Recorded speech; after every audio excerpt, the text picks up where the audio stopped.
Computer शुरू करना। आइए अब सीखते हैं कंप्यूटर शुरू करना। डेस्कटॉप या लैपटॉप को ऑन बटन दबाकर शुरू किया जा सकता है। आमतौर पर डेस्कटॉप या लैपटॉप में अगले हिस्से पर एक पावर का बटन होता है। अपने कंप्यूटर को शुरू करने के लिए इन चरणों का पालन करें। चरण 1, कंप्यूटर पर ऑन बटन ढूंढें। चरण 2, बटन को दबाएं या पुश करें। कुछ कंप्यूटर्स पर कंप्यूटर की ऑन स्थिति में बटन रोशन होता है। लैपटॉप पर सामने वाले हिस्से पर अक्सर एक लाइट होती है। अगर डेस्कटॉप मॉनिटर से जुड़ा होता है तो सुनिश्चित करें कि मॉनिटर चालू है। अधिकांश कंप्यूटर मॉनिटर्स पर स्क्रीन के निचले कोने पर एक ऑन ऑफ बटन होता है। मॉनिटर चालू होने पर बटन अक्सर हरे रंग की रोशनी से रोशन होता है। चरण 3, अब आपको कंप्यूटर पर लॉगिन करना होगा। यदि आप अपने कंप्यूटर के एकमात्र उपयोगकर्ता या यूजर हैं, तो इसके शुरू होने पर सीधे डेस्कटॉप पर पहुंच सकते हैं। यदि आप किसी सार्वजनिक कंप्यूटर का उपयोग कर रहे हैं, उदाहरण के लिए एक पुस्तकालय या साइबर कैफे में, तो आपको लॉगिन करने के तरीके के बारे में निर्देश दिए जाएंगे। यदि आप अपने कंप्यूटर को अन्य लोगों के साथ साझा कर रहे हैं, तो प्रत्येक उपयोगकर्ता का एक अलग लॉगिन खाता बनाया जाएगा। जब आप कंप्यूटर शुरू करते हैं, तो स्क्रीन कुछ इस तरह से दिखाई देगी। जब आप अपने नाम के ऊपर स्थित आइकन पर क्लिक करेंगे, तो आपको एक पासवर्ड के लिए कहा जाएगा। स्टार्ट करने से पहले मुख्य उपयोगकर्ता या व्यवस्थापक को आपके लिए इसे सेट करना चाहिए। अपने पासवर्ड को टाइप करें और तीर पर क्लिक करें। कंप्यूटर सिस्टम के प्रमुख घटक। आइए अब हम जानते हैं कंप्यूटर सिस्टम के प्रमुख घटकों के बारे में। कंप्यूटर सिस्टम में कई घटक होते हैं जो कंप्यूटर पर कार्य करने में सहायक होते हैं।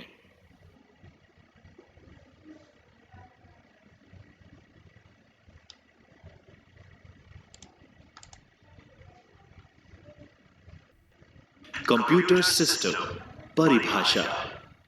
कंप्यूटर एक इलेक्ट्रॉनिक डिवाइस है। कंप्यूटर ऐसे उपकरणों से बने होते हैं जो डेटा को इनपुट करते हैं, प्रोसेस करते हैं एवं संग्रहित करते हैं और इच्छित स्वरूप में परिणाम देते हैं। डेटा का मतलब रॉ फैक्ट्स एंड फिगर्स है। डेटा एक इनपुट डिवाइस के माध्यम से, जैसे कि कीबोर्ड से, कंप्यूटर में इनपुट किया जाता है और कंप्यूटर की मेमोरी में संग्रहित किया जाता है। इसके बाद यह दिए गए निर्देशों के सेट के अनुसार कार्य करता है। कंप्यूटर परिणाम को आउटपुट डिवाइस के माध्यम से, जैसे कि मॉनिटर, प्रदर्शित करता है। कंप्यूटर डेटा संसाधित करता है और सूचना का उत्पादन करता है। कंप्यूटर केवल विद्युत संकेतों, जैसे कि ऑन और ऑफ, को ही समझ सकते हैं, जहां ऑन का मतलब सर्किट ऑन है एवं ऑफ का मतलब सर्किट ऑफ है। आमतौर पर एक कंप्यूटर में processor, main and secondary memory, power supply और सहायक हार्डवेयर को एक धातु के केस में रखा जाता है। इनमें से अधिकांश घटक कंप्यूटर के मुख्य सर्किट बोर्ड से जुड़े होते हैं, जिन्हें मदरबोर्ड कहा जाता है। बिजली की आपूर्ति ज्यादातर घटकों के लिए बिजली आपूर्ति घटक करती है। सभी बाहरी उपकरण, जैसे कि कीबोर्ड, मॉनिटर आदि, केस के पीछे कनेक्टर्स के माध्यम से जुड़े होते हैं। कंप्यूटर सिस्टम के प्रमुख हार्डवेयर घटक हैं processor, input device, output device, main memory, secondary memory. Processor एक इलेक्ट्रॉनिक डिवाइस है जो सिलिकॉन वर्क का बना होता है एवं एक सिलिकॉन वर्क लाखों छोटे विद्युत भागों का बना होता है। एक प्रोसेसर में अरबों ट्रांजिस्टर हो सकते हैं। यह सिस्टम के भीतर मौलिक कंप्यूटिंग करता है और सीधे या परोक्ष रूप से अन्य सभी घटकों को नियंत्रित करता है।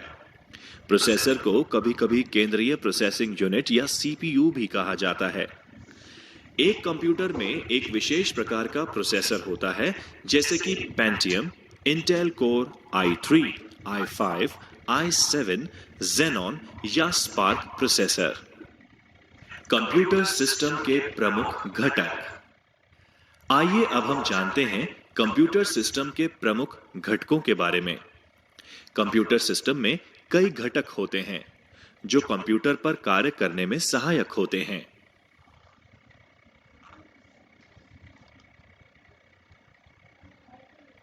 सॉफ्टवेयर घटक। आइए अब हम जानते हैं सॉफ्टवेयर घटक के बारे में।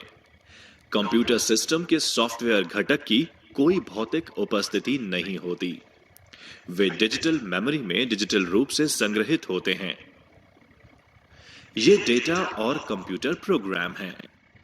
कंप्यूटर प्रोग्राम प्रोसेसर के लिए निर्देश हैं, जबकि डेटा एक प्रोग्राम की जरूरत है।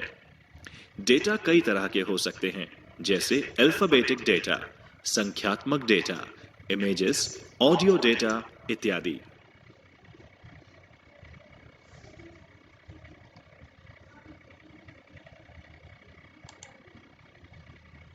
अब हम एक एक करके एक कंप्यूटर सिस्टम के सभी घटकों के बारे में जानेंगे। इनपुट डिवाइस के साथ शुरुआत करते हैं। सबसे अधिक इस्तेमाल किए जाने वाले इनपुट डिवाइस हैं कीबोर्ड, पॉइंटिंग उपकरण, स्कैनर और ऑडियो उपकरण जैसे माइक्रोफोन। इससे पहले कि हम इसके बारे में जानना शुरू करें, आइए रमेश और सुरेश के बीच की ये बातचीत सुन लें। हेलो रमेश। हाय सुरेश। तुम कहीं खोए हुए लग रहे हो, क्या हुआ? हाँ सुरेश, मैं इनपुट और आउटपुट डिवाइस में थोड़ा कंफ्यूज हूँ, तुम मेरी कुछ मदद करो ना। ठीक है रमेश, रुको, मैं एक उदाहरण के माध्यम से तुम्हें समझाता हूं। मानव शरीर का उदाहरण लें तो सूचना आंख, कान, नाक, जीभ और त्वचा के माध्यम से मस्तिष्क में प्रवेश करती है। इसी प्रकार एक कंप्यूटर में इनपुट डिवाइस जैसे कीबोर्ड, माउस आदि के माध्यम से जानकारी प्रवेश करती है। तो मान लो अगर मैं टीवी देख रहा हूँ तो उस केस में रिमोट कंट्रोल और उसके बटन इनपुट डिवाइस होने चाहिए। बिल्कुल सही कहा। इसके अलावा मॉनिटर और स्पीकर आउटपुट डिवाइस हैं, जिसके माध्यम से हम एक कंप्यूटर या टीवी से जानकारी प्राप्त कर सकते हैं। प्रिंटर भी एक आउटपुट डिवाइस है, क्योंकि ये आपको प्रिंट आउटपुट देता है। एक सेकंड रुको, तो इंसान के मस्तिष्क के बारे में क्या कहोगे? ये इनपुट डिवाइस है या आउटपुट डिवाइस? इनमें से कोई भी नहीं है। हमारा मस्तिष्क सिर्फ एक सीपीयू की तरह है, जो इनपुट और आउटपुट डिवाइस को जोड़ता है। कल्पना करो, अगर तुम सीपीयू से कीबोर्ड या प्रिंटर अलग कर दो, तो क्या कीबोर्ड से कंप्यूटर को इनपुट दे सकोगे? क्या तब भी तुम्हें कंप्यूटर से प्रिंट आउट मिलेगा? नहीं, मुझे नहीं लगता। बिल्कुल सही। सभी इनपुट और आउटपुट डिवाइस का सीपीयू से जुड़ा होना जरूरी है, जो उन्हें नियंत्रित करता है। इनपुट डिवाइस के द्वारा दी गई जानकारी को प्रोसेस करता है और आउटपुट डिवाइस को परिणाम भेजता है।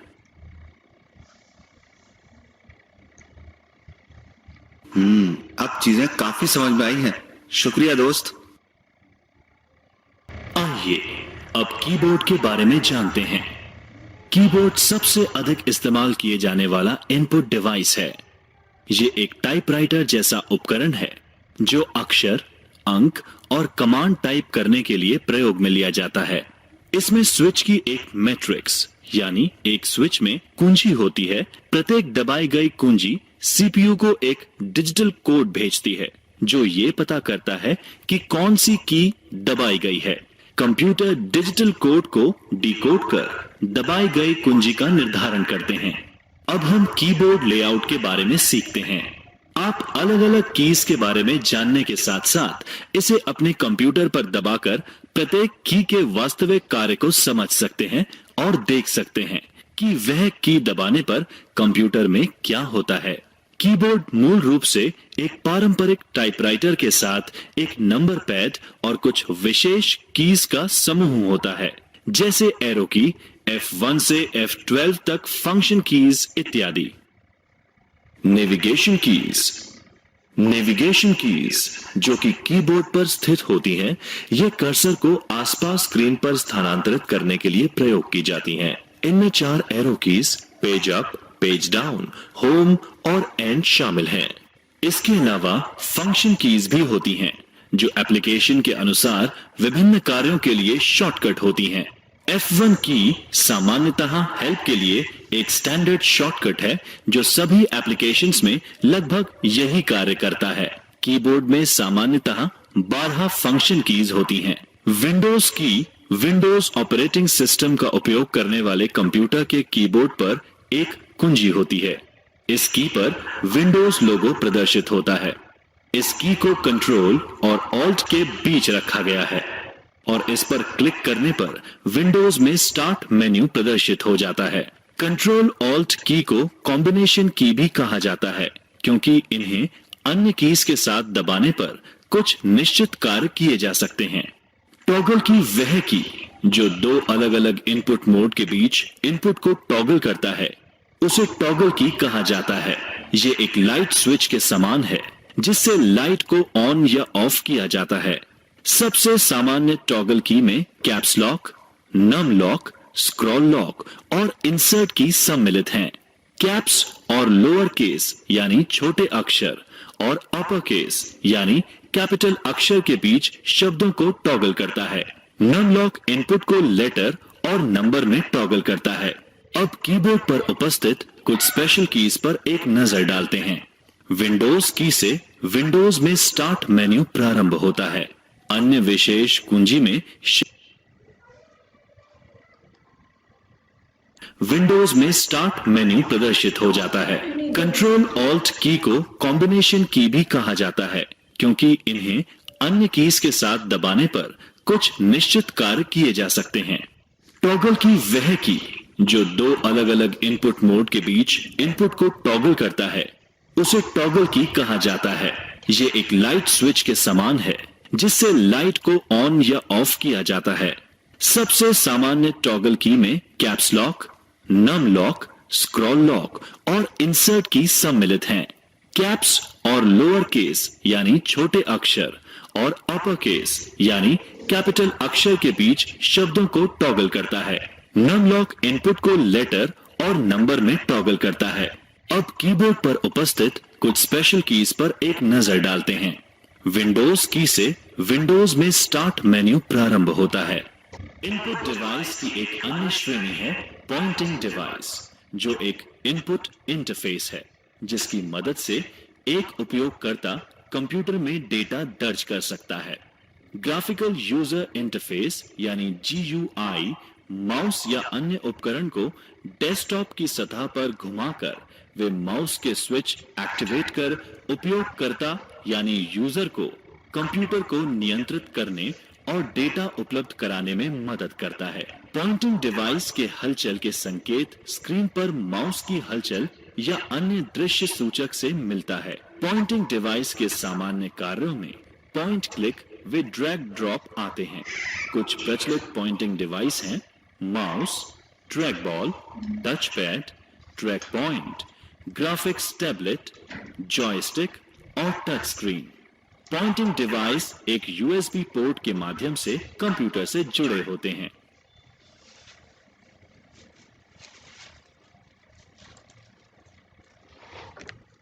माउस सबसे लोकप्रिय पॉइंटिंग डिवाइस है। पहले माउस में एक बॉल होती थी जो कि माउस के निचले भाग की सतह पर रोल होती थी। जैसे ही हम माउस को हिलाते हैं, उसमें मौजूद आंतरिक रोलर्स बॉल के मूवमेंट को सेंस करके माउस कॉर्ड यानी माउस केबल के माध्यम से कंप्यूटर को सूचना भेजते हैं। आजकल ऑप्टिकल माउस का प्रचलन है, जिसमें रोलिंग बॉल का उपयोग नहीं किया जाता है, बल्कि इसके स्थान पर एक लाइट और छोटे सेंसर का उपयोग किया जाता है, जो मेज की सतह के एक छोटे से भाग से माउस को मूवमेंट का पता लगाने के लिए इस्तेमाल होता है। यह तार रहित या वायरलेस माउस रेडियो तरंगों के माध्यम से कंप्यूटर के साथ संचार बनाए रखता है। माउस को एक हाथ से संचालित इलेक्ट्रॉनिक डिवाइस भी कहा जा सकता है, जो कि आपके कंप्यूटर स्क्रीन पर कर्सर को नियंत्रित करता है। जब आप इसे चारों ओर एक माउस पैड पर घुमाते हैं। माउस में स्क्रॉल व्हील्स भी होते हैं जो कि GUI के साथ काम करने में सहायक सिद्ध हो सकते हैं। पारंपरिक पीसी माउस में 2 बटन होते हैं, जबकि मैकिंटॉश माउस में एक ही बटन होता है। टच पैड छोटे, फ्लैट, आयताकार पॉइंटिंग डिवाइस होते हैं जो दबाव और गति के प्रति संवेदनशील होते हैं। आजकल अधिकांश लैपटॉप कंप्यूटर्स में एक टच पैड पॉइंटिंग डिवाइस होती है। यूजर टच पैड की सतह पर उंगली को फिराकर या फिसलाकर स्क्रीन पर कर्सर को एक जगह से दूसरी जगह मूव करते हैं। Left and right click button pad के नीचे स्थित होते हैं। टच पैड इस्तेमाल करने के लिए माउस की अपेक्षा बहुत कम जगह की जरूरत पड़ती है और इनमें कोई मूविंग भाग भी नहीं होता।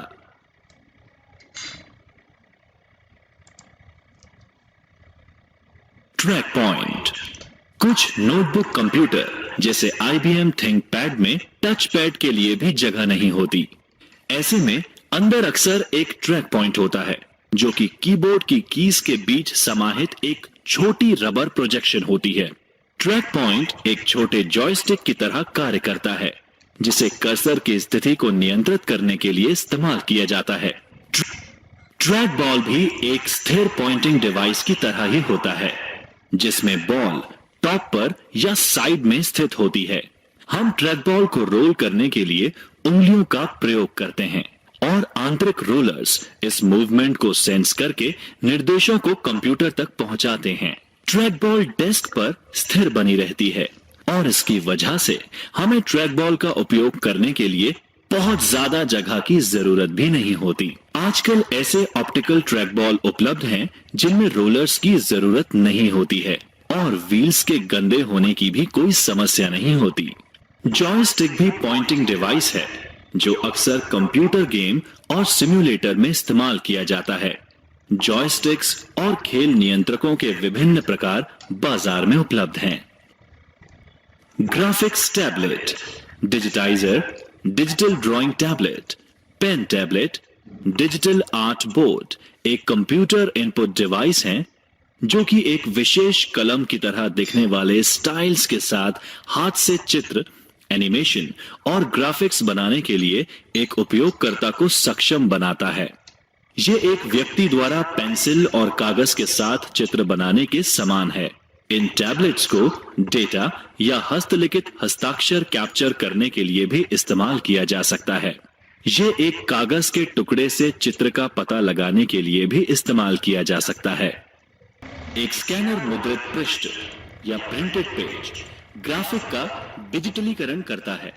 उसको छोटे छोटे पिक्सेल्स वाली इमेज अलग अलग ब्राइटनेस एवं कलर के साथ में परिवर्तित करके कंप्यूटर को संचारित यानी ट्रांसमिट करता है। स्कैनर के 3 मुख्य प्रकार होते हैं: flat bed scanner, sheet fed scanner और हैंडहेल्ड स्कैनर। छात्रों, अब इन स्कैनर्स के मुख्य फीचर्स को समझते हैं।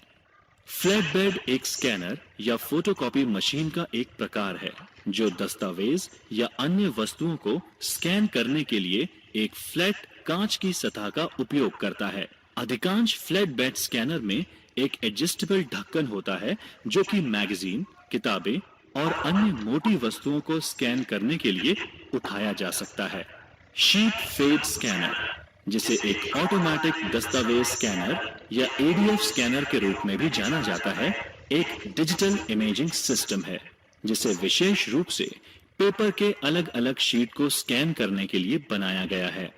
इसका व्यापक रूप से व्यवसायों द्वारा कार्यालय दस्तावेजों को स्कैन करने के लिए उपयोग होता है और कभी-कभी पुस्तकों को स्कैन करने के लिए अभिलेखागार और पुस्तकालयों द्वारा प्रयोग किया जाता है। शीट फेड स्कैनर्स की उनके द्वारा हैंडल किए जाने वाले कागज के वजन और आकार, ड्यूटी साइकिल रेटिंग, गति प्रति मिनट पृष्ठों की और ड्यूप्लेक्स क्षमता के संदर्भ में तुलना की जा सकती है। हैंड हेल्ड स्कैनर वह है जिसे हाथ से स्कैन की जाने वाली वस्तु के ऊपर से घुमाया जा सकता है।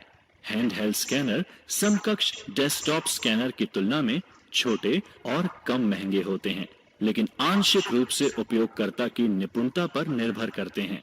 जो स्कैनर को कागज के ऊपर से घुमाते हैं। इन स्कैनर में ट्रे भी उपलब्ध होते हैं जो कि स्कैनर को एक सीधी रेखा में चलने में मदद करते हैं। बारकोड अलग अलग मोटाई वाली लाइनों का एक सेट होता है जो एक नंबर दर्शाते हैं। बारकोड रीडर बारकोड से डेटा इनपुट के लिए उपयोग किया जाता है। दुकानों में अधिकांश उत्पादों पर बारकोड होती है। आप किसी भी स्थानीय डिपार्टमेंटल स्टोर पर जाकर इसका साक्षात उदाहरण देख सकते हैं। बारकोड रीडर बारकोड की लाइनों पर प्रकाश की बीम डालता है और कितनी प्रकाश की मात्रा वापस रिफ्लेक्ट होती है उसके आधार पर बारकोड का नंबर पड़ता है। ऑप्टिकल रिकॉग्निशन डिवाइस अक्षर, अंक और कोड को पढ़ने के लिए प्रकाश स्रोत का उपयोग करता है और फिर उन्हें डिजिटल डेटा में बदल देता है। OCR, OMR और barcode reader optical recognition device के प्रकार हैं। OCR स्कैनर आपने अक्सर दुकानों या रिटेल स्टोर्स में देखा होगा, जिसमें स्कैनर प्रोडक्ट के अक्षर पढ़ लेता है। इसी तरह OMR स्कैनर मार्क्स को पढ़ता है। इसे प्राय परीक्षाओं की स्कोरिंग में इस्तेमाल किया जाता है, जैसे सेट, GRE, कैट इत्यादि। इसी तरह MICR magnetic ink character reader वह तकनीक है जिसमें मशीन मुद्रित संख्यात्मक डेटा को पहचानने के लिए चुंबकीय स्याही का इस्तेमाल करती है। MICR रीडर कैरेक्टर का पता लगाकर उन्हें डिजिटल डेटा में परिवर्तित करते हैं। हालांकि ऑप्टिकल तरीकों OCR पुरानी MICR टेक्नोलॉजी की तरह जटिल है, पर चुंबकीय स्याही का अभी भी प्रयोग किया जाता है।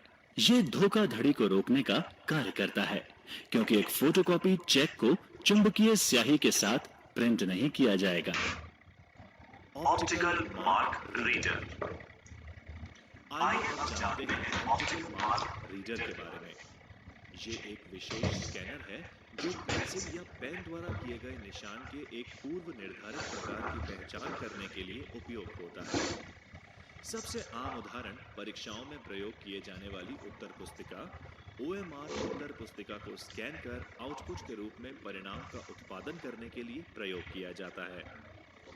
OMR सर्वेक्षण, चुनाव और परीक्षणों में भी प्रयोग किया जाता है। Optical character recognition. आइए अब जानते हैं ऑप्टिकल कैरेक्टर रिकॉग्निशन के बारे में।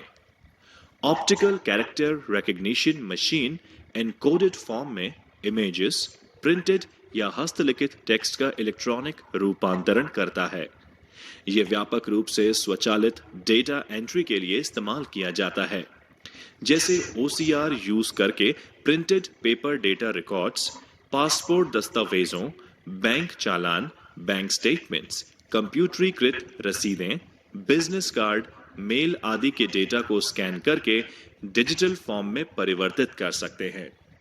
यह प्रिंटेड टेक्स्ट को डिजिटाइज करने का सबसे आम तरीका है, जिससे यह डेटा इलेक्ट्रॉनिक रूप से एडिट, सर्च, ऑनलाइन डिस्प्ले किया जा सकता है और इसके बाद इसको मशीन प्रक्रियाओं जैसे कि मशीन अनुवाद, टेक्स्ट का स्पीच में परिवर्तन और पाठ खनन में उपयोग कर सकते हैं। Barcode reader. आइए अब जानते हैं बारकोड रीडर के बारे में। बारकोड एक वस्तु को मशीन द्वारा विशिष्ट रूप से पहचानने का एक तरीका है। हर एक ऑब्जेक्ट को विशिष्ट रूप से पहचानने के लिए एक कोड दिया जाता है, जिसे एक मशीन के द्वारा पढ़ा जा सकता है। मूल रूप से बारकोड को समानांतर लाइनों के बीच की दूरी एवं उनकी चौड़ाई में अंतर करके विशिष्टता दी जाती थी, लेकिन बाद में 2 आयामों में आयत, डॉट्स, षटकोण और अन्य ज्योमेट्रिकल आकारों में विकसित हुआ। यह विशेष रूप से शॉपिंग मॉल एवं डिपार्टमेंटल स्टोर में क्विक बिलिंग और सूची प्रबंधन के लिए उपयोग किया जाता है। एक विशेष हैंडहेल्ड डिवाइस यानी कि बारकोड रीडर, जो कि एक कंप्यूटर या टर्मिनल से जुड़ा होता है, को बारकोड पढ़ने और आइटम की पहचान करने के लिए इस्तेमाल किया जाता है। स्पीच रिकॉग्निशन एक तरह का इनपुट है जिसमें कंप्यूटर एक माइक्रोफोन में बोले गए शब्दों को पहचानता है। नवीनतम प्रौद्योगिकी निरंतर स्पीच रिकॉग्निशन का इस्तेमाल करती है, जहां उपयोगकर्ता को शब्दों के बीच पॉज लेने की जरूरत नहीं होती है। वेबकैम एक वीडियो कैमरा होता है जो रियल टाइम में कंप्यूटर से कंप्यूटर नेटवर्क तक इमेज या चित्रों को फीड करता है या स्ट्रीमिंग करता है।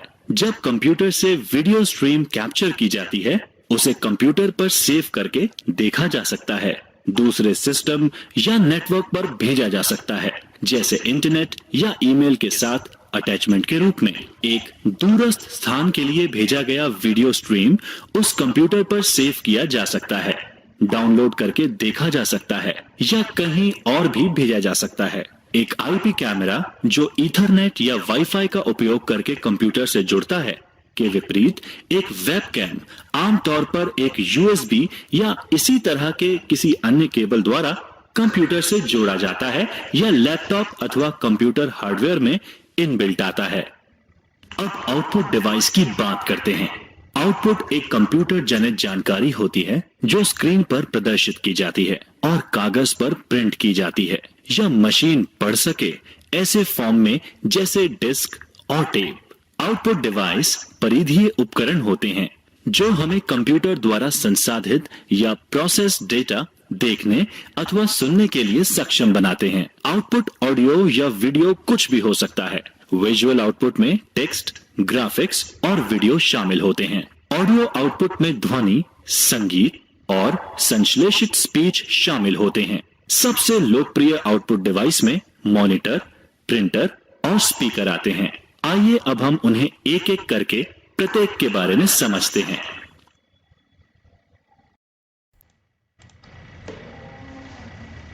मॉनिटर एक कंप्यूटर डिस्प्ले या कंप्यूटर के लिए एक इलेक्ट्रॉनिक विजुअल डिस्प्ले होता है। आधुनिक मॉनिटर्स में आमतौर पर एक thin film transistor liquid crystal display यानी TFT LCD या एक फ्लैट पैनल LED डिस्प्ले होता है, जबकि पुराने मॉनिटर्स में एक कैथोड रे ट्यूब जिसे CRT कहा जाता था का इस्तेमाल किया जाता था।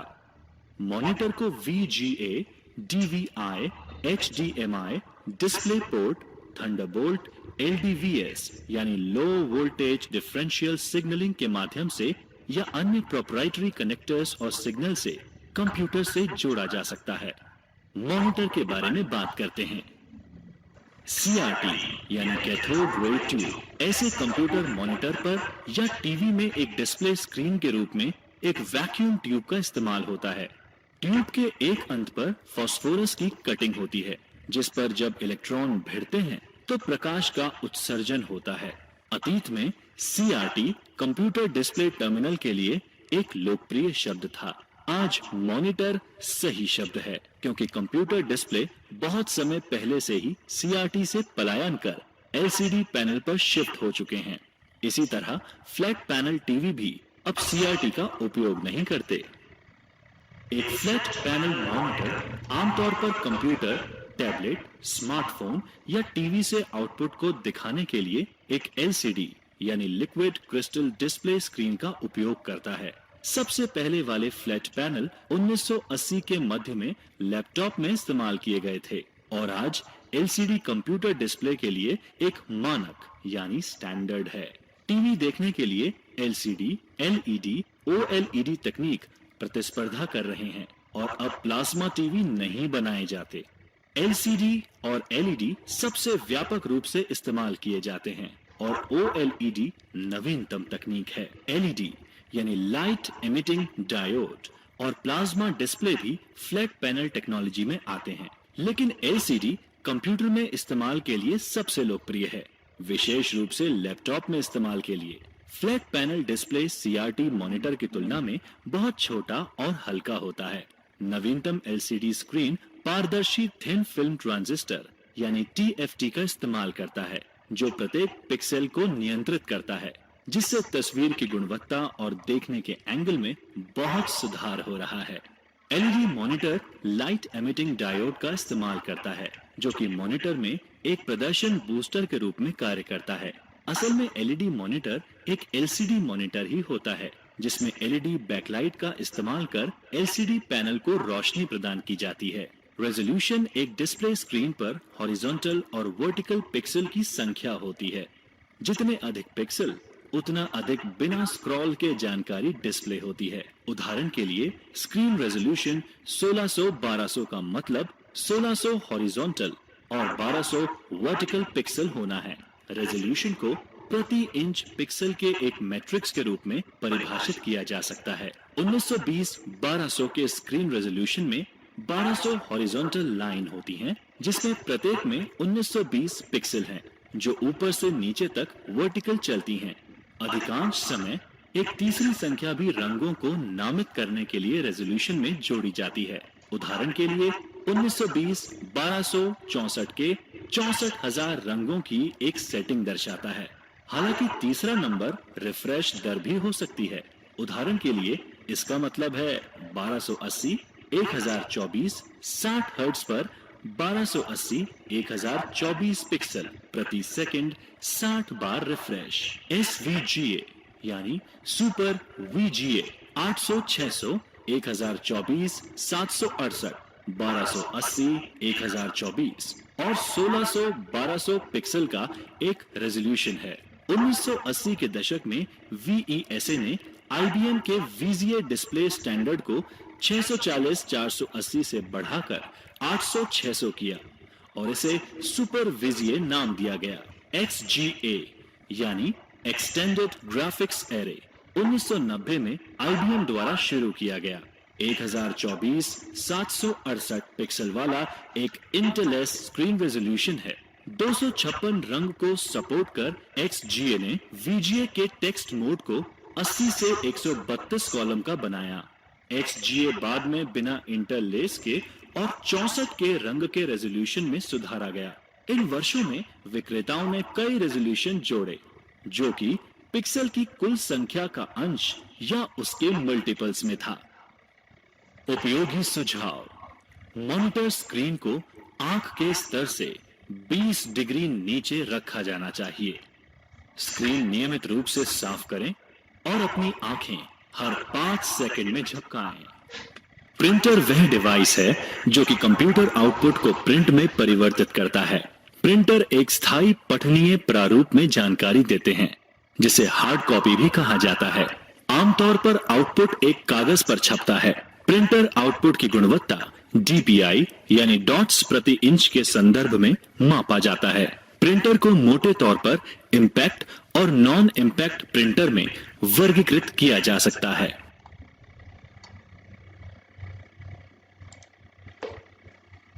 इम्पैक्ट प्रिंटर वह प्रिंटर है जो ऐसा प्रिंटिंग तरीका इस्तेमाल करता है जिसमें वह कैरेक्टर की छवि या चित्र को रिबन में और कागज पर स्ट्रोक के माध्यम से प्रिंट करता है। इम्पैक्ट प्रिंटर 2 प्रकार के होते हैं, कैरेक्टर प्रिंटर और line printer.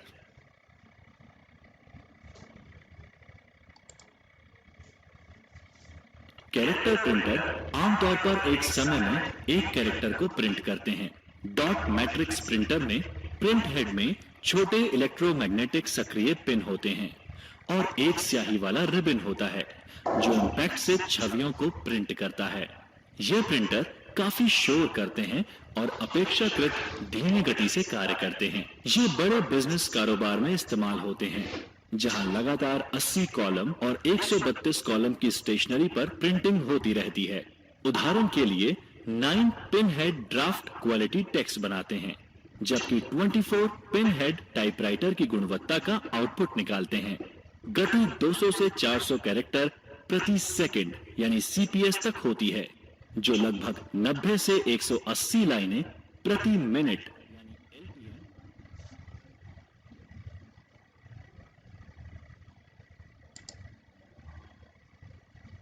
Line matrix printer एक समय में एक पूरी लाइन प्रिंट करते हैं। परंपरागत रूप से लाइन प्रिंटर चॉन प्रिंटर और ड्रम प्रिंटर के रूप में होते थे। प्रिंटर के ये प्रकार एक प्रिंट हेड का इस्तेमाल करते हैं, जिसमें पिन होती है जो इलेक्ट्रोमैग्नेटिक तंत्र द्वारा प्रिंटर हेड और पेपर के बीच रखे रिबन पर स्ट्राइक करती है, जहां आउटपुट प्रिंट होता है। उनकी गति प्रिंटिंग प्रॉपर्टीज के प्रकार पर निर्भर करती है और प्रति मिनट 200 से 2000 लाइनों तक होती है।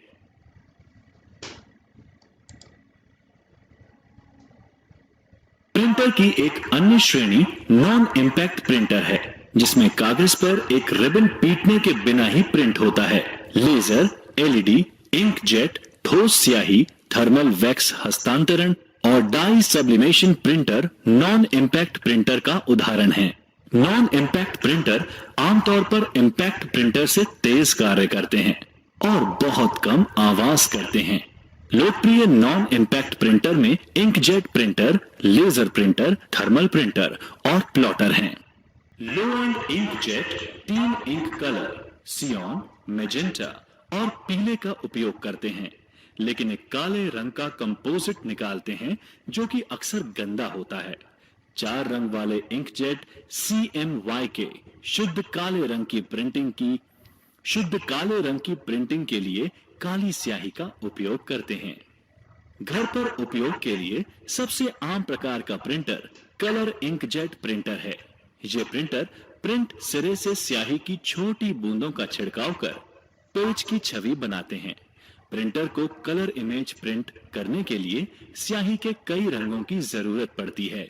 ये प्रिंटर अपेक्षाकृत सस्ते होते हैं, लेकिन कंज्यूमेबल वस्तुओं की लागत लंबे समय में संचालन को महंगा बनाता है। आज लगभग सभी इंकजेट प्रिंटर कलर आउटपुट निकाल सकते हैं।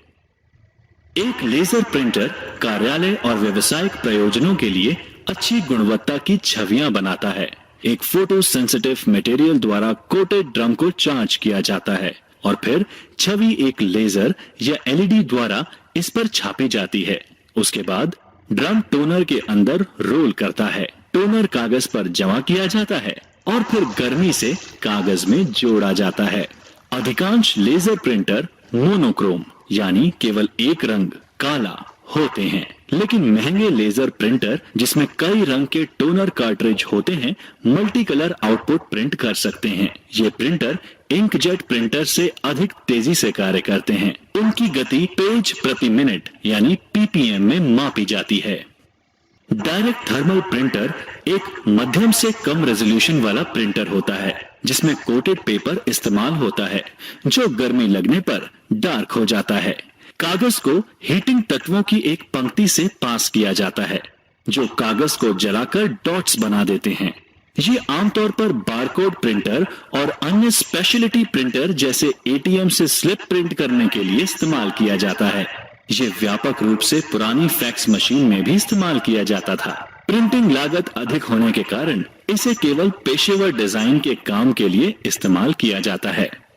प्लॉटर उच्च गुणवत्ता वाले वेक्टर ग्राफिक्स यानी engineering, drawing, building plan, circuit diagram आदि कंप्यूटर के नियंत्रण में प्रिंट करने के लिए उपयोग किया जाता है। वे इंक पेन या इंकजेट का उपयोग ग्राफिक्स या चित्र बनाने के लिए करते हैं। आमतौर पर इनमें ड्रम प्लॉटर और फ्लैट बेड प्लॉटर होते हैं। ये काले और सफेद या कलर में प्रिंट करते हैं और कुछ तो 6 फीट चौड़े कागज पर भी प्रिंट कर सकते हैं। क्या आप जानते हैं पोर्ट्रेट ओरिएंटेशन में एक प्रिंटआउट की लंबाई ज्यादा होती है जिसमें जानकारी कागज के कम चौड़ाई वाले भाग में छपती है। इसके विपरीत लैंडस्केप प्रिंटआउट की चौड़ाई ज्यादा होती है। जानकारी कागज के ज्यादा चौड़े हिस्से पे छपती है। स्पीकर भी आउटपुट डिवाइस है जो एनालॉग ऑडियो सिग्नल्स को सुनने लायक बनाने के लिए उसे हवा कंपन में बदलते हैं। जब CRT मॉनिटर स्टैंडर्ड थे तब कंप्यूटर के लिए डिजाइन किया गया स्पीकर CRT के चुंबकीय तार के साथ चुंबकीय हस्तक्षेप से बचने के लिए शील्ड किया जाता था। स्पीकर मल्टीमीडिया कंप्यूटर का एक हिस्सा होता है। स्पीकर में एम्पलीफायर होते हैं जो ध्वनि उत्पन्न करने के कंपन करते हैं और ऑडियो आउटपुट देते हैं। प्रोजेक्टर एक उपकरण है जो कि एक सफेद या चांदी के कपड़े या स्क्रीन पर जैसे दीवार, छत या अन्य स्क्रीन, इस पर कंप्यूटर आउटपुट प्रोजेक्ट करता है। ये व्यापक रूप से शिक्षा और स्लाइड प्रेजेंटेशन के लिए उपयोग किया जाता है। प्रोजेक्टर मुख्य रूप से फिल्में प्रदर्शित करने के लिए तैयार किए गए हैं। लोगों की एक बड़ी संख्या को कंप्यूटर आउटपुट दिखाने के लिए मल्टीमीडिया प्रोजेक्टर का इस्तेमाल किया जाता है। ये प्रेजेंटेशन दिखाने और कॉर्पोरेट बैठकों के लिए कक्षाओं और ऑडिटोरियम में प्रयोग किया जाता है।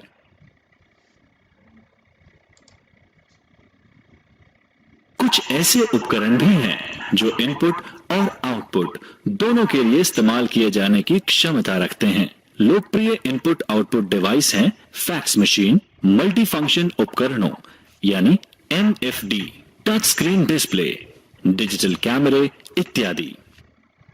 फैक्स मशीन एक दस्तावेज को शून्य और एक की एक श्रृंखला, जिसे बिटमैप के नाम से भी जाना जाता है, में परिवर्तित करता है, जिसे सामान्य कंप्यूटर डेटा की तरह स्थानांतरित किया जा सकता है। रिसीवर साइट पर एक फैक्स मशीन भेजे गए डेटा को प्राप्त करता है, शून्य और एक की श्रृंखला को पुनः डॉट्स में तब्दील करता है और तस्वीर बनाता है। इस प्रकार ये दोनों इनपुट और आउटपुट डिवाइस के रूप में कार्य करते हैं। मल्टी फंक्शन डिवाइस बहुत सारे कार्य करने की क्षमता रखते हैं, जो कि उसके बिना अलग अलग परिधीय उपकरणों के द्वारा करने पड़ते हैं। एक मल्टी फंक्शन डिवाइस में एक प्रिंटर, एक स्कैनर और एक फोटोकॉपी में से एक न्यूनतम 2 परिधीय उपकरण होते हैं। इस तरह के डिवाइस का उदाहरण एक मल्टी फंक्शन प्रिंटर है। मोडेम एक उपकरण है जो टेलीफोन लाइन पर प्राप्त एनालॉग संकेतों को डिजिटल संकेत में बदलता है, जो कि एक कंप्यूटर के लिए इनपुट के रूप में इस्तेमाल किया जा सकता है। इसी तरह यह एक कंप्यूटर से प्राप्त जानकारी को बदलकर टेलीफोन लाइनों पर पहुंचाता है। आप मोडेम के बारे में अधिक इंटरनेट सीखते टाइम जानेंगे। एक कंप्यूटर मेमोरी एक मानव मस्तिष्क की तरह ही होती है। ये डेटा और जानकारी स्टोर करने के लिए प्रयोग की जाती है। कंप्यूटर मेमोरी एक स्टोरेज जगह है जहां प्रोसेस करने के लिए डेटा और निर्देशों को रखा जाता है। मेमोरी मुख्य रूप से 3 प्रकार की होती है: primary memory, main memory, secondary memory और कैचे मेमोरी।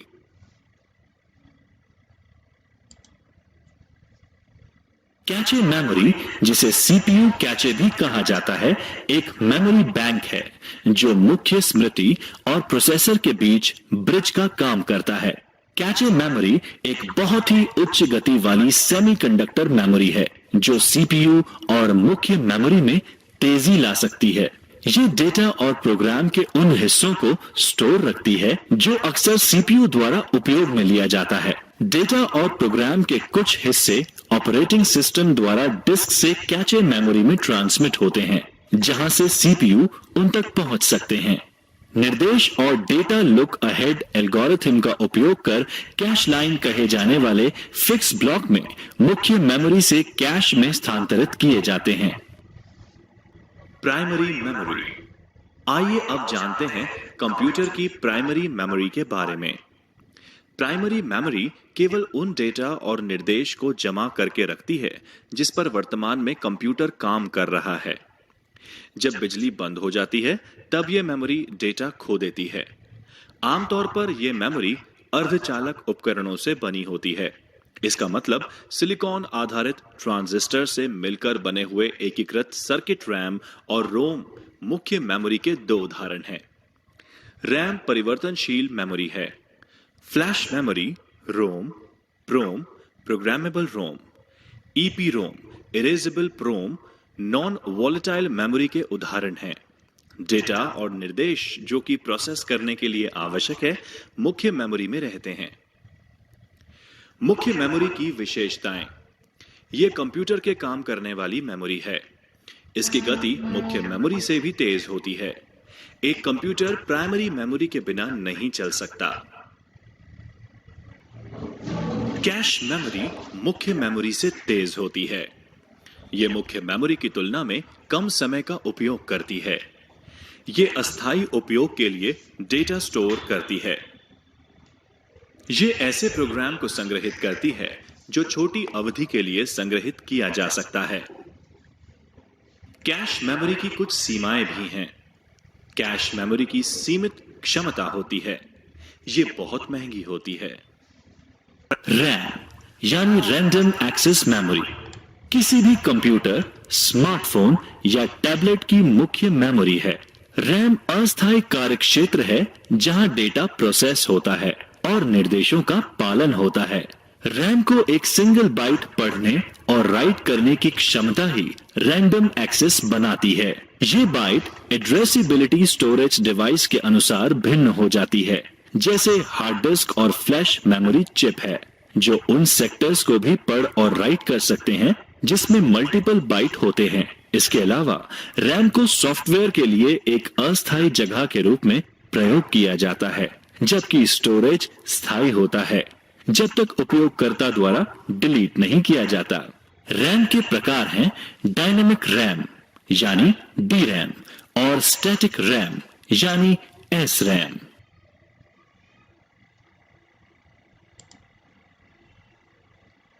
रोम रीड ओनली मेमोरी एक मेमोरी चिप है जो कि स्थायी रूप से निर्देश और डेटा स्टोर करते हैं। स्टोर की जाने वाली सामग्री चिप निर्माण की प्रक्रिया के अंतिम चरण में मास्किंग बनाई जाती है और इसे बदला नहीं जा सकता। स्टैंड अलोन रोम चिप्स और माइक्रो कंट्रोलर चिप्स में रोम बैंकों का इस्तेमाल असंख्य एप्लीकेशन के लिए कंट्रोल रूटीन धारण करने के लिए किया जाता है। रोम भी व्यापक रूप से पुराने पीसी में बायोस होल्ड करने के लिए और वीडियो गेम में प्लग इन कार्ट्रिज के लिए इस्तेमाल किया गया। रोम यानी रीड ओनली मेमोरी के प्रकार हैं पीरोम, ईपीरोम और ईईपी रोम। पीरोम यानी प्रोग्रामेबल रोम एक स्थायी मेमोरी चिप है जिसमें कंटेंट चिप निर्माता के बजाय ग्राहक द्वारा बनाया जाता है या प्रोग्राम किया जाता है। ये रोम चिप से अलग है जो निर्माण के समय में बनाई जाती है। पीरोम स्टोरेज के लिए इस्तेमाल होते हैं जब उनके कंटेंट को बदलने की आवश्यकता नहीं होती, लेकिन कई अनुप्रयोगों में ईपीरोम और ईईपीरोम के लिए रास्ता दे दिया गया है जिन्हें पुनः प्रोग्राम किया जा सकता है। ईपीरोम यानी इरेजेबल प्रोग्रामेबल रोम एक रीराइटेबल मेमोरी चिप है जो कि बिना पावर या बिजली अपना कंटेंट स्टोर कर सकती है। ईपीरोम चिप्स को सर्किट बोर्ड पर रखे जाने से पहले एक बाहरी प्रोग्रामिंग डिवाइस पर लिखा जाता है। चिप को एक महंगी चीनी मिट्टी से बने चिप पैकेज की आवश्यकता होती है जिसमें एक छोटी सी क्वार्ट्ज विंडो होती है जो अपारदर्शी चिपचिपे टेप के साथ कवर की जाती है। पुनः प्रोग्रामिंग के लिए चिप को सर्किट बोर्ड से निकाला जाता है, टेप निकाल दिया जाता है और इसे लगभग 20 मिनट के लिए एक अल्ट्रावायलेट यानी यूवी प्रकाश के नीचे रखा जाता है। ईईपी रोम यानी इलेक्ट्रिकली इरेजेबल प्रोग्रामेबल रोम एक रीराइटेबल मेमोरी चिप है जो बिना पावर या बिजली के बिना अपना कंटेंट रखती है। ईईपी रोम राइट स्तर पर बिट या बाइट एड्रेसेबल होते हैं, जिसका मतलब है फिर से डेटा राइट करने से पहले बिट या बाइट को मिटाना जरूरी होता है। फ्लैश मेमोरी में जो ईईपी रोम से विकसित हुआ और वास्तुकला में लगभग समान है, डेटा राइट करने से पहले बाइट के पूरे ब्लॉक को मिटाना होता है। इसके अलावा ईईपी रोम आमतौर पर निर्देश और डेटा की छोटी मात्रा को स्टोर करने के लिए इस्तेमाल होते हैं, जबकि फ्लैश मेमोरी मॉड्यूल गीगाबाइट में डेटा स्टोर कर सकते हैं। इसीलिए डिजिटल कैमरे के स्टोरेज और हार्ड डिस्क रिप्लेसमेंट में इस्तेमाल किए जाते हैं। सेकेंडरी स्टोरेज माध्यमों के विभिन्न प्रकार होते हैं।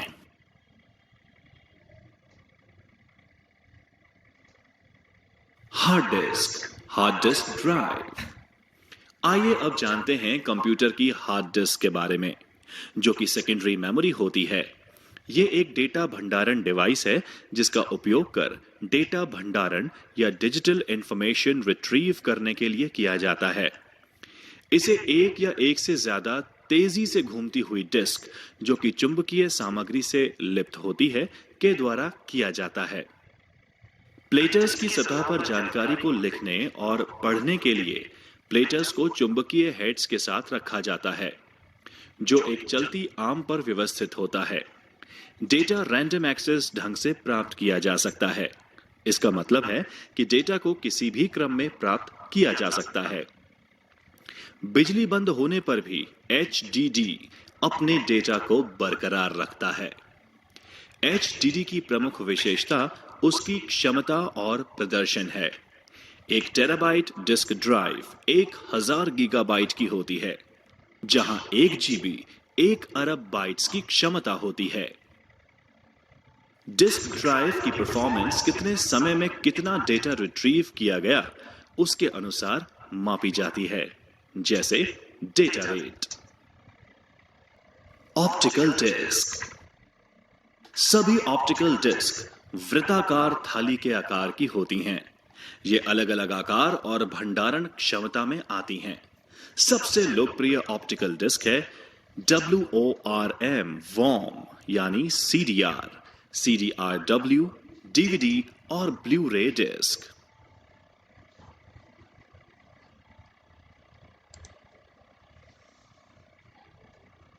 Warm disc, CD recordable disc. WORM का मतलब राइट वंस रीड मैनी या कॉम्पैक्ट डिस्क रिकॉर्डेबल है।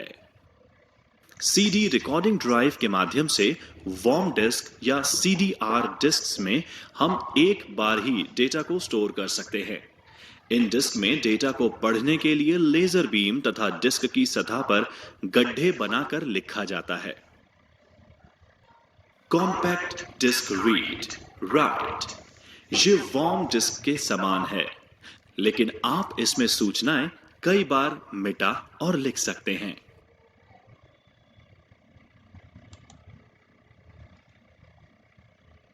डिजिटल वर्सेटाइल डिस्क, ये एक ऑप्टिकल स्टोरेज डिवाइस है जो कि CD जैसा दिखाई देती है, लेकिन इनकी भंडारण क्षमता 4.7 GB से 8.5 GB तक होती है। DVD को एकल परत डिस्क या डबल परत डिस्क के रूप में वर्गीकृत किया जा सकता है। यह अधिकतर उच्च गुणवत्ता वाली फिल्मों और ऑडियो फाइल्स के भंडारण के लिए प्रयोग किया जाता है।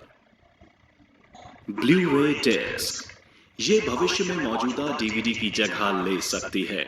ये डिस्क भी अतिरिक्त क्षमता, उच्च घनत्व डेटा स्टोर करने के साथ रिकॉर्डिंग के लिए लेजर बीम का उपयोग करती है। इसकी भंडारण क्षमता 50 GB से 500 GB है। पेन ड्राइव, फ्लैश मेमोरी, ये एक छोटा सा पोर्टेबल डिवाइस जो USB पोर्ट के माध्यम से एक कंप्यूटर से जुड़ सकता है। यहां तक कि जब यह कंप्यूटर से जुड़ा नहीं होता, तब भी डेटा को संग्रहित रख सकता है। यह आसानी से डिस्कनेक्ट हो जाता है और सुरक्षित रूप से कहीं पर भी ले जाया जा सकता है। स्मार्ट मीडिया कार्ड, यह इन दिनों डिजिटल कैमरे के इस्तेमाल में सबसे लोकप्रिय है और एक पोर्टेबल क्रेडिट कार्ड की तरह है। सिक्योर डिजिटल कार्ड, यह दूसरी पीढ़ी मल्टीमीडिया कार्ड है। इसमें डेटा को लॉक और रक्षा करने की क्षमता है। इसके 2 संस्करण हैं। मिनी SD कार्ड, यह स्मार्टफोन में डेटा भंडारण की आवश्यकता को पूरा करता है। माइक्रो SD कार्ड, यह मिनी SD मेमोरी कार्ड से छोटा होता है तथा उसकी सभी विशेषताएं उसमें उपलब्ध होती हैं। विंडोज 10 में कंप्यूटर सिस्टम कॉन्फ़िगरेशन की जांच करना। आइए सीखते हैं विंडोज 10 में कंप्यूटर सिस्टम कॉन्फ़िगरेशन की जांच करना। विंडोज 10 में कंप्यूटर सिस्टम की जानकारी जैसे ऑपरेटिंग सिस्टम, प्रोसेसर विवरण, रैम और अन्य विशिष्टताओं को कई तरीकों से देखा जा सकता है। सिस्टम सूचना का उपयोग करना। आइए सीखते हैं सिस्टम सूचना का उपयोग करना। सिस्टम इंफॉर्मेशन सबसे अच्छे टूल्स में से एक है, जिसका उपयोग कंप्यूटर की संपूर्ण प्रणाली विशिष्टताओं को देखने के लिए किया जा सकता है। सिस्टम इंफॉर्मेशन खोलने के लिए ये करें। स्टार्ट मेन्यू खोलें, MS Info 32 या सिस्टम इंफॉर्मेशन खोजें और एंटर दबाएं। सिस्टम की जानकारी पूरे सिस्टम विवरण के साथ एक रिपोर्ट के रूप में संग्रहित की जा सकती है। यह तब उपयोगी हो सकता है जब हार्डवेयर कार्य करना बंद कर दे, ताकि यह जाना जा सके कि कंप्यूटर के अंदर क्या है। एक रिपोर्ट बनाने के लिए निम्नलिखित कार्य करें। सिस्टम इंफॉर्मेशन खोलें, वह जानकारी चुनें जिसे आप निर्यात करना चाहते हैं। उदाहरण के लिए, यदि सिस्टम समरी का चयन करते हैं तो सिस्टम की जानकारी के हर हिस्से को निर्यात कर सकते हैं। हालांकि यदि केवल कंप्यूटर के ग्राफिक कार्ड विवरणों को निर्यात करना चाहते हैं तो केवल डिस्प्ले का चयन कर सकते हैं। फाइल पर क्लिक करें, एक्सपोर्ट पर क्लिक करें। फाइल को सेव करने के लिए स्थान को ब्राउज करें। एक वर्णनात्मक नाम दर्ज करें और कार्य को पूरा करने के लिए सेव पर क्लिक करें। रिपोर्ट एक टेक्स्ट फाइल में उपलब्ध होती है जिसे किसी भी टेक्स्ट व्यूअर के साथ खोल सकते हैं, यहां तक कि स्मार्टफोन पर भी। कमांड प्रॉम्प्ट का उपयोग करना। आइए सीखते हैं कमांड प्रॉम्प्ट का उपयोग करना। कमांड प्रॉम्प्ट का उपयोग करने के लिए निम्न चरणों का पालन करें। स्टार्ट मेन्यू खोलें और कमांड प्रॉम्प्ट की खोज करें। कमांड प्रॉम्प्ट पर राइट क्लिक करें और एडमिनिस्ट्रेटर के रूप में रन चुनें। सिस्टम इन्फो कमांड टाइप करें और एंटर दबाएं। जब ऊपर दी गई कमांड रन होती है तो हार्डवेयर और ऑपरेटिंग सिस्टम के बारे में विस्तृत जानकारी मिलती है, जिसमें विंडोज और उसके अपडेट की जानकारी, मेमोरी और नेटवर्क अडेप्टर का विवरण और अन्य जानकारी शामिल होती है।